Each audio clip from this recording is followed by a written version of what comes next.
Okay, so if you could have a voice about funds and school trips, what trips would you like to propose? Okay, if the situation were such where we had more time to be able to devote to school trips, because right now obviously our big concern is making sure that we educate you in regards to mathematics, social science, and so on. Some of the trips that I would love to see happen for students would be things that enriched my life when I was about your age, like trips to the American Museum of Natural History in Manhattan. I mean, I love museums. The Metropolitan Museum of Art. All those things that would enrich you culturally, which enriched me culturally when I was growing up. That would really open up your eyes to the different experiences that are available.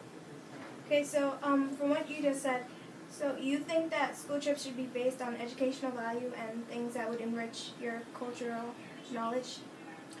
Yes, I think definitely, because if we're in the business to educate, then our field trip should be educational. Now that being said, you can also have an educational trip going to a play if it's related to social studies theme or science theme. So there are different ways of viewing trips, and certainly going to a play that's educationally related to a discipline is also appropriate. Okay, so do you think that because of behavioral issues and because of how some of the students in the school test, like the test scores, do you think that's why there may be some hesitation with field trips and why you don't have as many, excluding budget? No, I don't think that's necessarily true. I think we have mandates that we have to, as a school, we have to have kids in school, and they need to do well on their tests, they need to be present in class, but behavioral issues have never been something that I would, or I don't think any faculty member would consider a deterrent to a school trip.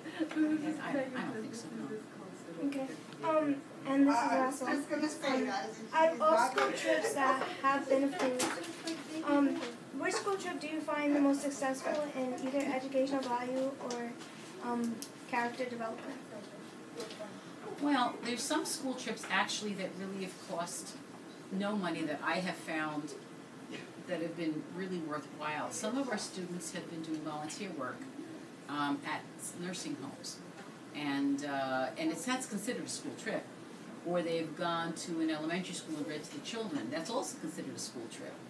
And that's been wonderful, not only for the students going, but for the students receiving, or the people receiving their service. So a school trip, if you look at it in a broader picture, to me it's also about an exchange, between groups of people. And those senior citizens were so happy, when they got visits from students, and the younger students were so happy when older students read to them. Those are considered school trips also. So I think that growing, is important, and I think ultimately that's really what you want from any school trip, that students feel that they've grown and they've learned something and they've had fun. So you're saying school trips should be based on communication, and not only that, but there should be an equal value that you receive, not only like having fun like recreationally, but what you experience and what you gain for your future. I think certainly that's part of it. I think, not all of it certainly, but I think there's a broad range when you look at field trips.